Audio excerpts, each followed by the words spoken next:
നമ്മളൊക്കെ ഈ കുട്ടികളായിരുന്ന സമയത്ത് നമ്മുടെ അനിയന്മാരും ചേട്ടന്മാരും ഒക്കെ ഉണ്ടാവും വീട്ടില്.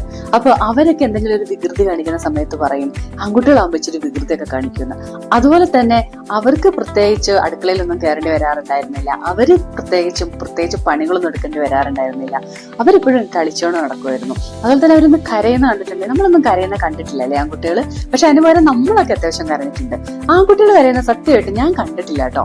എന്താണെന്ന് വെച്ചാൽ ഇന്നത്തെ ഒരു ടോപ്പിക് എന്ന് പറഞ്ഞിട്ടുണ്ടെങ്കിൽ, നിങ്ങളൊരു അമ്മയാണ്, ഒരു ആൺകുട്ടിയുടെ അമ്മയാണെങ്കിൽ അമ്മമാര് കുട്ടികൾക്ക് പറഞ്ഞു കൊടുക്കണം എന്ന് ഞാൻ തികച്ചും 100% വിശ്വസിക്കുന്നതും എന്റെ മോനെ കണ്ടിന്യൂസ് ആയിട്ട് ഞാൻ കൊടുത്തോണ്ടിരിക്കുന്നതായിട്ടുള്ള കുറച്ച് കാര്യങ്ങൾ അത് ഞാൻ നിങ്ങൾക്കും കൂടെ ഒന്ന് ഷെയർ ചെയ്യാന്ന് വിചാരിച്ചു. ഇങ്ങനെ ആൺകുട്ടികൾക്ക് ഒരു കാര്യം പറഞ്ഞു കൊടുക്കുക, അല്ലെ പെൺകുട്ടികൾക്ക് വേറൊരു കാര്യം പറഞ്ഞു കൊടുക്കുക, ഇങ്ങനെയൊക്കെ ഉണ്ടോ? ഇതിന്റെ ആവശ്യമുണ്ടോ? ഇങ്ങനെ ഉണ്ടോ ചോദിച്ചിട്ടുണ്ടെങ്കിൽ സത്യം പറഞ്ഞിട്ടുണ്ടെങ്കിൽ ഉണ്ട് എന്നാണ് കേട്ടോ എനിക്ക് തോന്നുന്നത്. കാരണം പണ്ടത്തെ കാലഘട്ടത്തിൽ നമ്മൾ വളർത്തി കൊണ്ടുവന്ന ഒരു സമൂഹമുണ്ട്, ഒരു ആൺകൂട്ടം അല്ലെങ്കിൽ ഒരു പെൺകൂട്ടം എന്ന് പറഞ്ഞിട്ട്. ഇത് ശരിക്കും രണ്ടായിട്ട് തന്നെയാണ് നമ്മൾ വളർത്തിയിട്ടുള്ളത്. ഇത് രണ്ടും കൂടെ ഒന്നിപ്പിക്കണമെങ്കിൽ ചില ഇഫേർട്ടുകളൊക്കെ ശരിക്കും നമ്മൾ എടുത്തില്ലെങ്കിൽ അത് അങ്ങനെ സംഭവിക്കില്ല. കാരണം നമ്മൾ വളർന്നു വന്നത്, അതായത് നമ്മൾ അന്ന് കുട്ടികളായിരുന്ന കാലത്ത് കണ്ടതെന്താണ്, നമ്മുടെ ചേട്ടന്മാരെ അനിയന്മാരെ ഒക്കെ അതുപോലെ വളർത്തുന്നതാണ്. കരയരുത്, എന്താ പറയുക, ഇമോഷൻസ് ഒക്കെ ഉള്ളിൽ ഒതുക്കട്ടെ, അല്ലെങ്കിൽ പണിയെടുക്കരുത് എന്നൊക്കെ. അത് കഴിഞ്ഞ് നമ്മൾ വളർന്ന് നമ്മളിപ്പോ വലിയൊരാളായി, നമ്മുടെ കൂടെ നമ്മുടെ ഹസ്ബൻഡ് ഉണ്ട്, അല്ലെങ്കിൽ നമ്മുടെ പാർട്ണർ ഉണ്ട്, നമ്മുടെ കൂടെ ജീവിക്കുന്ന ആള് ശരിക്കും പറഞ്ഞിട്ടുണ്ടെങ്കിൽ എന്തുകൊണ്ടാണ് അവർക്ക് കുട്ടികളെ നോക്കാൻ പറ്റാത്തത്, അല്ലെങ്കിൽ അവർക്ക് എന്തുകൊണ്ടാണ് അടുക്കള കയറാൻ ബുദ്ധിമുട്ട്, അറിയാതെ ആണെങ്കിലും കൈ എഴുകിയിട്ട് അവർ മേശപ്പുറത്തേക്ക് ഇരുന്നു പോകുന്നത് എന്താണ്? ഒരു കരയേണ്ട എന്തൊരവസ്ഥ വന്നു കഴിഞ്ഞിട്ടുണ്ടെങ്കിൽ ഒന്ന് കരയാൻ പോലും പറ്റാതെ ഇതിങ്ങനെ നിങ്ങളുടെ മുമ്പിൽ തന്നെ ഇങ്ങനെ പൊട്ടി കഷ്ടപ്പെട്ട് നിൽക്കുന്നത് നിങ്ങൾ എത്ര വട്ടം കണ്ടിട്ടുണ്ടാവും. ഇതൊന്നുമല്ല, നമ്മളൊന്ന് കാറിൽ പോകുമ്പോഴോ അല്ലെങ്കിൽ നമ്മുടെ ഇന്റിമേറ്റ് ആയിട്ടുള്ള ടൈമിലെ പോലും ഒന്ന് നന്നായിട്ടൊന്ന് കെട്ടിപ്പിടിച്ചിരുന്നെങ്കിൽ, ഒന്ന് നന്നായിട്ട് ഉമ്മ വെച്ചിരുന്നെങ്കിൽ എന്നൊക്കെ ആഗ്രഹിക്കുന്ന സമയത്ത് ഇതൊന്നും ചെയ്യാൻ പറ്റാത്ത എത്രയോ ഹസ്ബൻഡുമാരുണ്ടാവും. നമ്മുടെ ഇന്നത്തെ അജണ്ട എന്ന് പറയുന്നത് നമ്മുടെ മകനിൽ കൂടെ എങ്ങനെ ഈ ഒരു കാര്യത്തിനെ ബ്രേക്ക് ചെയ്യാൻ പറ്റും എന്നുള്ളതാണ്. നമുക്ക് അതിനു വേണ്ടിയിട്ട് അവർക്ക് എന്ത് പറഞ്ഞു കൊടുക്കാൻ പറ്റും? അമ്മമാർക്ക് പറഞ്ഞു കൊടുക്കാൻ പറ്റുന്നതിനേക്കാളും വലുതായിട്ട് വേറെ ആർക്കും പറഞ്ഞു കൊടുക്കാൻ പറ്റില്ല എന്നാണ് ഞാൻ വിശ്വസിക്കുന്നത്. അതിലൊന്നാമതായിട്ട് എനിക്ക് പറയാനുള്ള കാര്യം എന്ന് പറഞ്ഞിട്ടുണ്ടെങ്കിൽ, കരയാൻ പഠിപ്പിക്കുക. കുട്ടികൾ കരഞ്ഞോട്ടെ, ആൺകുട്ടികളായിക്കോട്ടെ പെൺകുട്ടികളായിക്കോട്ടെ. എസ്പെഷ്യലി ആൺകുട്ടികളുടെ കാര്യത്തിലേക്ക് വരുമ്പോഴേക്കും നമ്മൾ പറയുന്നത് കരയല്ലേ എന്നാ.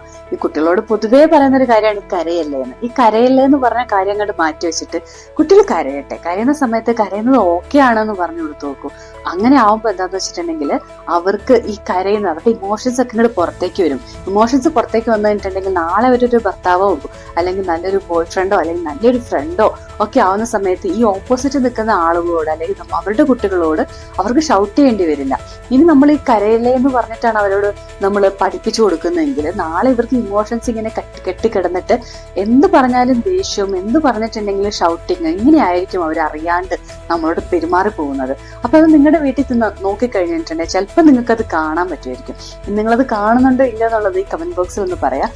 ആലോചിക്കുക, നമ്മുടെ മക്കൾ റോബോട്ട്സ് അല്ല, അവർക്ക് ഇമോഷൻസ് ഉണ്ട്. ആ ഇമോഷൻസ് പുറത്തെത്തിയെങ്കിൽ മാത്രമാണ് അവർക്ക് എങ്ങനെയാണ് അത് ഡീല് ചെയ്യേണ്ടതെന്ന് പഠിക്കാൻ പറ്റുള്ളൂ. അപ്പൊ അവർക്ക് അവരുടെ റിലേഷൻഷിപ്പിലും കൂടെ അത് ഹെൽപ്ഫുൾ ആയിട്ട് വരും. നമ്മുടെ കേരളത്തിൽ കാണുന്ന വേറൊരു പ്രത്യേകത എന്താണെന്ന് വെച്ചിട്ടുണ്ടെങ്കിൽ, നമ്മുടെ ഒരു വീട്ടുജോലി ഉണ്ടെങ്കിൽ അത് ജെൻഡർ റോള് വെച്ചിട്ട് അതങ്ങ് ഡിവൈഡ് ചെയ്യും. ഇത് കുറച്ച് പെണ്ണുങ്ങൾ ചെയ്യേണ്ട കാര്യം, ഇത് കുറച്ച് ആണുങ്ങൾ തന്നെ ചെയ്യേണ്ട കാര്യം, അങ്ങനെ പറഞ്ഞിട്ട് ഡിവൈഡ് ചെയ്യാതിരിക്കുക. നമുക്ക് ചെയ്യുന്ന പറ്റുന്ന കാര്യങ്ങൾ, അതായത് അത് മക്കളുണ്ടെങ്കിൽ രണ്ടുപേർക്കും കൂടി ഈക്വൽ ആയിട്ട് ഡിവൈഡ് ചെയ്ത് കൊടുക്കുക. അപ്പൊ അവിടെ എന്താന്ന് വെച്ചിട്ടുണ്ടെങ്കിൽ, അപ്പം അത് എനിക്ക് ചെയ്യാൻ പറ്റുന്ന ജോലി, അത് നിനക്ക് ചെയ്യേണ്ട ജോലി എന്ന് പറഞ്ഞിട്ടുള്ള ഒരു അടിപിടിയോ പ്രശ്നങ്ങളോ അവിടെ വരില്ല. വലുതായി കഴിഞ്ഞിട്ടുണ്ടെങ്കിൽ ഒരു വീട്ടിലേക്ക് എത്തി കഴിഞ്ഞിട്ടുണ്ടെങ്കിൽ ഭാര്യയും ഭർത്താവും കൂടെ ഒരുമിച്ച് ഹാൻഡിൽ ചെയ്യുന്ന അവസ്ഥയിലേക്ക് വരും. പിന്നെ വേറൊരു കാര്യം അമ്മമാർ പ്രത്യേകം ശ്രദ്ധിക്കേണ്ടതെന്ന് പറഞ്ഞിട്ടുണ്ടെങ്കിൽ, സ്കൂൾ വിട്ട് വരുന്ന പിള്ളേര് അവർ വന്നു കഴിഞ്ഞിട്ടുണ്ടെങ്കിൽ ആ കൂടെ ടയേർഡ് ആയിട്ടാണ് വന്നിരിക്കുന്നത്, അവർക്ക് കുറെ പഠിക്കാനുണ്ടായിരുന്നു, അതൊക്കെ ശരിയാണ്. അവർക്ക് കളിയെല്ലാം കഴിഞ്ഞ് അവർ റെഡി ആയി കഴിയുമ്പോൾ നിങ്ങൾ ഡിന്നർ പ്രിപ്പയർ ചെയ്യുമ്പോഴത്തേക്ക് അവരെയും കൂടെ വിളിക്കുക. കുട്ടികൾ ടയേർഡ് ആണല്ലോ, അവർ സ്കൂളിൽ പോയതല്ലേ, അതുകൊണ്ട് നീ ഒന്നും ചെയ്യണ്ട എന്ന് പറഞ്ഞ് അവർ ഒഴിവാക്കുന്ന സമയത്ത് വലിയ കുട്ടിയായി കഴിയുമ്പോൾ എന്താ സംഭവിക്കാന്ന് വെച്ചാൽ, വലിയ ആളായി കഴിയുമ്പോഴേക്കും ഇവർ ജോലിക്ക് പോകും. ജോലിക്ക് പോയിട്ട് അവർ നേരെ വീട്ടിൽ വരും, ബാഗ് വെക്കും, അവരവരുടെ പരിപാടി നോക്കും, വേറെ ഒന്നിനും അവർ ആക്റ്റീവ് ആയിരിക്കില്ല. ആ സമയത്ത് നമ്മൾ ഇവിടുന്ന് സ്കൂളിൽ നിന്ന് വരുന്ന കുട്ടീനെ കുറച്ച് കാര്യം കഴിഞ്ഞതിന് ശേഷം അവർ റെസ്റ്റ് ഒക്കെ എടുത്തതിന് ശേഷം അവരെ അടുക്കളയിലേക്ക് കൂട്ടിക്കൊണ്ടു പോവുകയാണെങ്കിൽ, അവർക്ക് കുറച്ച് ടാസ്കുകൾ കൊടുത്തിട്ട് കൂട്ടിക്കൊണ്ടു പോവുകയാണെങ്കിൽ ആ ടാസ്കുകൾ അവർ വലുതായാലും ചെയ്തുകൊണ്ടിരിക്കും. അപ്പൊ കുട്ടികൾക്ക് കൺസിസ്റ്റന്റ് ആയിട്ട് ടാസ്കുകൾ കൊടുത്തുകൊണ്ടിരിക്കുക. അവർക്ക് ചെറുപ്പത്തിൽ ഒരു ഹെൽപ്പർ എന്ന നിലയിൽ അവരെ സ്റ്റാർട്ട് ചെയ്യിപ്പിച്ചാല് പിന്നെ റെസ്പോൺസിബിലിറ്റീസ് കൊടുക്കുക, പിന്നെ ടാസ്കുകൾ കൊടുക്കുക, പിന്നെ അവർ തന്നെ ഓട്ടോമാറ്റിക്കലി അവരുടെ കാര്യങ്ങൾ ചെയ്യും. അവർക്ക് വേണ്ടിയിട്ട് അവരുടെ പാത്രം കഴുകാനും തുണി കഴുകാനും അവരുടെ ബെഡ് വിരിക്കാനും വേണ്ടിയിട്ട് നിങ്ങൾ പുറകെ നടന്ന് ചെയ്യാതിരിക്കുക. പ്രത്യേകിച്ച് നിങ്ങൾ പറഞ്ഞു കൊടുക്കേണ്ട ഒരു കാര്യമാണ് മറ്റൊരാള് അവർക്ക് വേണ്ടിയിട്ട് അവൈലബിൾ ആവും എന്നുള്ള എക്സ്പെക്ടേഷനിൽ ജീവിക്കാതിരിക്കുക എന്നുള്ളത്. അവർക്ക് വേണ്ടിയിട്ട് അവർ തന്നെയാണ് എല്ലാം ചെയ്യേണ്ടത് എന്നുള്ള ആ ഒരു ചിന്ത ചെറുപ്പം മുതലേ നിങ്ങൾ വളർത്തിയെടുക്കാൻ നോക്കി കഴിഞ്ഞിട്ടുണ്ടെങ്കിൽ, വലിയ ആളായി കഴിഞ്ഞിട്ടുണ്ടെങ്കിൽ, ഫാമിലിയിലേക്കൊക്കെ എത്തിക്കഴിഞ്ഞിട്ടുണ്ടെങ്കിൽ അവർക്ക് ആ റോള് വളരെ നന്നായിട്ട് ചെയ്യാൻ പറ്റും. ഒരു കാര്യം ഉറപ്പാണ്, പണ്ടത്തെ കാലത്തെ പോലെയല്ല ഇന്നത്തെ ഒരു അടുക്കളയിൽ കയറാനോ കുടുംബത്തിലെ കാര്യങ്ങൾ ചെയ്യാനോ അറിയത്തില്ലാത്ത ഒരു ആണുണ്ടെങ്കിൽ ആ കുടുംബജീവിതം ഏകദേശം തകർന്നു എന്നുള്ളതാണ് ഏറ്റവും കൂടുതലായിട്ട് നമ്മൾ ഇന്ന് കണ്ടുവരുന്നത്. അതുകൊണ്ട് ഈ ഒരു കാര്യം നിങ്ങൾ ഒരിക്കലും മിസ്സാവാതിരിക്കാൻ നോക്കുക. ഇനി അടുത്ത കാര്യം കൂടെ കേട്ട് കഴിഞ്ഞിട്ടുണ്ടെങ്കിൽ നിങ്ങൾ മിക്കവാറും ഈ വീഡിയോ കട്ട് ചെയ്തിട്ട് പോകും. പക്ഷെ പോകരുതെന്നാണ് ഞാൻ പറയുന്നത്. കാരണം ഇത് വെരി ഇമ്പോർട്ടന്റ് ആണ്. Tell him I love you എന്ന് വെച്ചിട്ടുണ്ടെങ്കിൽ എന്തിനാണത് പറയുന്നത് എന്നും നിങ്ങൾക്ക് ചോദിക്കാം. പക്ഷെ നിങ്ങൾ ഒന്ന് ആലോചിച്ച് നോക്കൂ, നിങ്ങളുടെ ഹസ്ബൻഡിന്റെ അടുത്തുനിന്ന് നിങ്ങൾ എപ്പോഴൊക്കെ ആഗ്രഹിച്ചിട്ടുണ്ട് അവനൊന്ന് എന്നോട് ഒരു ഐ ലവ് യു എന്ന് പറഞ്ഞായിരുന്നെങ്കിൽ. പ്രണയിച്ച് നടന്നപ്പോൾ അവൻ എന്തോ എന്നോട് ഐ ലവ് യു എന്ന് പറയായിരുന്നു. പക്ഷെ ഹസ്ബൻഡ് ആയപ്പോഴേക്കും റോള് മാറി. പുള്ളി എന്നോട് ഒന്നും പറയാറില്ല, ഒന്നും കെട്ടിപ്പിടിക്കാറില്ല, ഒന്നും ഉമ്മ വെക്കാറില്ല, ഒന്നും ഐ ലവ് യു എന്ന് പറയാറില്ല. എപ്പോഴും എന്താ പറയാ, ഒരു ഡിസ്റ്റൻസ് അല്ലെങ്കിൽ ഇമോഷണലി എന്ന് ഡിറ്റാച്ച്ഡ് ആയതുപോലെ തോന്നുന്നു. ഇതിന്റെ ശരിക്കും പറഞ്ഞിട്ടുണ്ടെങ്കിൽ കാരണം എന്താണെന്നറിയാം, നമ്മൾ കുട്ടിക്കാലത്ത് അവരുടെ അമ്മയോ അച്ഛനോ ഒരിക്കലും ചിലപ്പം അവരെ ഉമ്മ വെക്കുവോ അല്ലെങ്കിൽ അവരെ ഒന്ന് അവർക്കൊരു കഡിൽ ടൈം കൊടുക്കുവോ അവരോടൊന്ന് ഐ ലവ് യു എന്ന് പറഞ്ഞിട്ടോ ഉണ്ടാവില്ല. അവർ കേൾക്കാത്തത് അവർക്ക് നിങ്ങൾക്ക് തരാൻ പറ്റില്ല. എന്റെ മോനും ഞാനും തമ്മിൽ ശരിക്കും എല്ലാ ദിവസവും 10 മിനിറ്റ് രാവിലെ എനിക്ക് വേണ്ടേ, വേറെ ഒരു പരിപാടിയില്ല, കെട്ടിപ്പിടിച്ചവിടെ ഇരിക്കും. ഞാൻ അവനോട് ഒത്തിരി വട്ടം ഐ ലവ് യു പറയും, അവൻ എനിക്ക് കുറെ ഉമ്മ തരും. ഇപ്പം പുതുതായിട്ട് എന്റെ ഹസ്ബൻഡും കൂടെ അതിലേക്ക് ജോയിൻ ചെയ്തിട്ടുണ്ട്. പുള്ളി ഇങ്ങനെ എല്ലാ ദിവസവും കാണും ഞങ്ങളിങ്ങനെ കെട്ടിപ്പിടിച്ച് ഉമ്മ വെച്ചൊക്കെ ഇങ്ങനെ ഇരിക്കുന്നത്. അത് കഴിഞ്ഞിട്ടുള്ള ബാക്കി പരിപാടിയേ ഉള്ളൂ. ഇപ്പൊ ചെറിയ കുട്ടികളാണെങ്കിൽ ഐ ലവ് യു എന്ന് പറയുന്നത് കേൾക്കുമ്പോൾ അവർക്കും ഭയങ്കര ഇഷ്ടമാണ്, അവരും തിരിച്ചു പറയും. പക്ഷെ വലിയ കുട്ടികളായി കഴിയുമ്പോഴേക്കും ഈ അമ്മയ്ക്ക് എന്താ വട്ടാണോ, ഒന്ന് നിർത്തിയിട്ട് പോവുമോ എന്ന് പറയും. പക്ഷെ നിങ്ങളൊന്നും നിർത്തണ്ട, നിങ്ങൾ ചിരിച്ചിട്ട് വീണ്ടും ഐ ലവ് യു എന്ന് പറഞ്ഞു കേട്ടോ. അതുപോലെ തന്നെ ഇനി ഇൻ കേസ് അവൻ നിങ്ങൾ എടുത്തില്ലെങ്കിൽ മെസ്സേജ് എങ്കിലും അയച്ചു, ഒരു കുഴപ്പമില്ല. ആർക്കും ഇതൊന്നും കേൾക്കുന്നത് അത്ര ഇഷ്ടക്കേടൊന്നും ഉണ്ടാവില്ല. ആരും നിങ്ങളെ വെറുക്കാനും പോകുന്നില്ല. ഇത് കേൾക്കുമ്പോൾ എപ്പോഴും ഒരു ഗുഡ് ഫീലിംഗ് തന്നെയായിരിക്കും ഉണ്ടാവും. നിങ്ങൾ നിങ്ങളുടെ ഹസ്ബൻഡിന്റെ അടുത്ത് പോയിട്ട് ജസ്റ്റ് ഒന്ന് പറഞ്ഞു നോക്കുക ഐ ലവ് യു എന്ന്. എങ്ങനെ എനിക്ക് റിയാക്ഷൻ എന്ന് കേട്ട് നോക്കാം. ഞാൻ പറയാറുണ്ട് കേട്ടോ. ഇതിന്റെ കൂടെ തന്നെ ഞാൻ 3-ാമത്തെ 4-ാമത്തെ കൂടെ കാര്യങ്ങൾ പറയാൻ പോകും. കാരണം ഇത് ഒരുമിച്ചുള്ളതാണ്. ആ കഡിൽ ടൈമും ആ ഹഗ് ടൈമും ചില സമയത്ത് നമ്മൾ അവരോട് ചോദിക്കണം, ക്യാൻ ഐ ഹഗ് യു എന്ന്, അല്ലെങ്കിൽ എനിക്കൊരു ഹഗ് തരാമോ എന്ന് ചോദിക്കണം. അതൊക്കെ എന്തിനാന്ന് വെച്ചിട്ടുണ്ടെങ്കിൽ നമ്മൾ അവരെ ഇമോഷണലി അറ്റാച്ച്ഡ് ആയിട്ടുള്ള ഒരാളാക്കി മാറ്റാൻ വേണ്ടിയിട്ട് അവരെ നമ്മൾ പ്രെപ്പ് ചെയ്യുന്നതാണ് ആ കുട്ടികളെ. കാരണം നമ്മൾ കൊടുക്കാത്ത കെട്ടിപ്പിടുത്തങ്ങളും നമ്മൾ കൊടുക്കാത്ത ഉമ്മകളും നമ്മൾ കൊടുക്കാത്ത സ്നേഹങ്ങളൊന്നും അവർക്ക് അറിയില്ല. അതിനെപ്പറ്റി അതെങ്ങനെയാണ് ഇരിക്കുക എന്ന് പോലും അറിയത്തില്ല. പിന്നീട് അവരൊരു റിലേഷൻഷിപ്പിൽ പോയി കഴിഞ്ഞിട്ട് അവിടെ ചെന്നിട്ട് പാർട്ട്ണർ ഇവനെ കെട്ടിപ്പിടിക്കാൻ പോകുമ്പോഴേക്കും ആകെ കൂടെ ബുദ്ധിമുട്ടായി. ആ റിലേഷൻഷിപ്പിൽ ഇഷ്യൂ ഉണ്ടാകുന്നതിനേക്കാൾ എത്രയോ നല്ലതാണല്ലോ നമ്മളിപ്പോഴേ ഇതൊക്കെ അങ്ങോട്ട് പഠിപ്പിച്ചു കൊടുക്കുന്നത്. അവര് എല്ലാവരും സ്നേഹം അറിഞ്ഞും അനുഭവിച്ചൊക്കെ വളരട്ടെ. ഇത് നമ്മൾ പലപ്പോഴും കാണുന്നൊരു കാര്യമാണ്. മക്കൾ വന്നിട്ട് ഒരാൺകുട്ടികളൊക്കെ വന്നിട്ട് അമ്മമാരോടാണ് കൂടുതലും കാര്യം ചോദിക്കുക. അപ്പോൾ അമ്മമാരോട് ചോദിക്കുന്ന സമയത്ത് അമ്മമാര് പറയും എനിക്കറിയില്ല, നീ അച്ഛനോട് ചോദിച്ചിട്ട് പൊക്കോളാൻ പറയാം, അല്ലെ അച്ഛനോട് നിന്ന് ചോദിച്ചു നോക്കുമെന്ന് പറയും. അവിടെ ശരിക്കും പറഞ്ഞിട്ടുണ്ടെങ്കിൽ അച്ഛനോട് ചോദിക്കുക എന്ന് പറയുന്നതിന് കുഴപ്പമൊന്നുമില്ല. പക്ഷെ അവർക്ക് നിങ്ങളിൽ ഒരു വില വേണ്ടേ, അല്ലെ നിങ്ങളിൽ ഒരു ട്രസ്റ്റ് വേണ്ടേ? അതുള്ളത് കൊണ്ടായിരിക്കും അവർ നിങ്ങളുടെ അടുത്ത് ചോദിക്കുന്നത്. അപ്പൊ അച്ഛൻ്റെ അടുത്തേക്ക് റീഡയറക്ട് ചെയ്യുന്നതിന് പകരം നിങ്ങൾക്ക് ചെയ്യാൻ പറ്റുന്ന ഒരു കാര്യം എന്ന് പറഞ്ഞിട്ടുണ്ടെങ്കിൽ ഞാൻ അച്ഛനുമായിട്ടൊന്ന് ആലോചിച്ചിട്ട് നിന്നോട് പറയാട്ടോ എന്ന് പറയാം.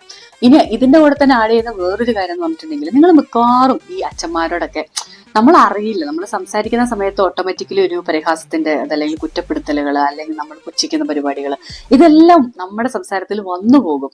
ഡിസഗ്രി ചെയ്യുന്നതിനൊന്നും കുഴപ്പമില്ല. പക്ഷെ കുട്ടികളുടെ മുമ്പിൽ വെച്ചിട്ട് തർക്കങ്ങളും അല്ലെങ്കിൽ പരിഹാസങ്ങളൊക്കെ ഒഴിവാക്കിയില്ലെങ്കിൽ കുട്ടികൾ ഇതിങ്ങനെ ഒബ്സർവ് ചെയ്തിട്ട് അവസാനം അവന്റെ ലൈഫിൽ ഇത് പ്രാക്ടിക്കലി വരുമ്പോൾ അവൻ അവന്റെ വൈഫിനോടും കുട്ടികളോടും ഇതെടുക്കാൻ തുടങ്ങും. അവരോട് ഒരു റെസ്പെക്ട് ഇല്ലാതെ അവരോട് ബഹുമാനം ഇല്ലാതെ അവൻ പ്രതികരിക്കാൻ തുടങ്ങുമ്പോഴായിരിക്കും ഇത് എവിടെ നിന്ന് വന്നു എന്ന് ആലോചിക്കുമ്പോൾ നമ്മുടെ വീട്ടിൽ നിന്നായിരിക്കും വന്നിട്ടുണ്ടാവുക. അപ്പൊ കൂടുതലായിട്ടും അവരുടെ മുമ്പിൽ വെച്ചിട്ടുള്ള തർക്കങ്ങളും അല്ലെങ്കിൽ പരിഹാസങ്ങളും പരസ്പരം കുറ്റപ്പെടുത്തുന്ന രീതികളും ഒക്കെ ഒഴിവാക്കാൻ നോക്കുക. കുട്ടികൾ കാണാതിരിക്കട്ടെ, അവർക്ക് കാണാൻ പറ്റു പലതും ഉണ്ട്. അവരുടെ മുമ്പിൽ നിങ്ങൾ കെട്ടിപ്പിടിക്കൂ, നിങ്ങൾ ഉമ്മ വെക്കൂ, അതൊക്കെ അവർ കണ്ടു വളർന്നിട്ടുണ്ടെങ്കിൽ അവർക്ക് അവരുടെ ലൈഫിലേക്ക് ഒരു ലെസൺ ആയിരിക്കും. ഇങ്ങനെയൊക്കെയാണ് ലൈഫ് എന്ന് അവർക്ക് മനസ്സിലാകും.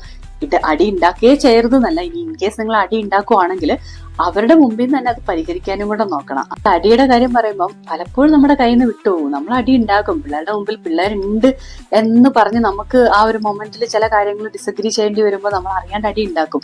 പക്ഷെ ഞാൻ ചെയ്യുന്ന ഒരു കാര്യം എന്ന് പറഞ്ഞിട്ടുണ്ടെങ്കിൽ ആ മൊമെന്റിൽ തന്നെ അവനോട് പറയും ഞങ്ങൾ എന്തിനാ അടി ഉണ്ടാക്കിയത്, അതുപോലെ തന്നെ നമ്മൾ ഓക്കെ ആണ് കേട്ടോ, കുഴപ്പമൊന്നുമില്ല, ഇത് ഇങ്ങനെ ഒരു കാര്യമായിരുന്നു എന്നും കൂടെ എക്സ്പ്ലെയിൻ ചെയ്യും. കാരണം അവൻ വല്ലാതെ ഡിസ്റ്റർബ്ഡ് ആവുന്നത് ഞാൻ എൻ്റെ കൺമുമ്പിൽ എപ്പോഴും കാണാറുണ്ട്. അതുകൊണ്ട് അപ്പം നമ്മളിത് ഹെൽത്തി ആയിട്ടുള്ള റിലേഷൻഷിപ്പിലാണ്, കുഴപ്പമൊന്നുമില്ല, ഇവിടെ സ്കെയറി ഒന്നും അല്ല, നീയും സേഫാണ്, എല്ലാവരും സേഫാണെന്നുള്ള കാര്യം നമ്മളൊന്ന് ഉറപ്പാക്കേണ്ടത് ഭയങ്കര അത്യാവശ്യമാണ് കേട്ടോ. തീർച്ചയായും എല്ലാ അമ്മമാരും പറഞ്ഞു കൊടുക്കണം. മറ്റൊരു കാര്യം എന്താണെന്ന് വെച്ചിട്ടുണ്ടെങ്കിൽ അനീതിക്ക് എതിരായിട്ട് പ്രവർത്തിക്കാൻ വേണ്ടിയിട്ട് എവിടെ ഒരു തെറ്റ് കണ്ടു കഴിഞ്ഞിട്ടുണ്ടെങ്കിൽ അത് ചൂണ്ടിക്കാണിക്കാനും അത് തെറ്റാണെന്ന് പറയാനും അവരെ പഠിപ്പിച്ചു കൊടുക്കുക, അവരെ നോ പറയാൻ പഠിപ്പിച്ചു കൊടുക്കുക.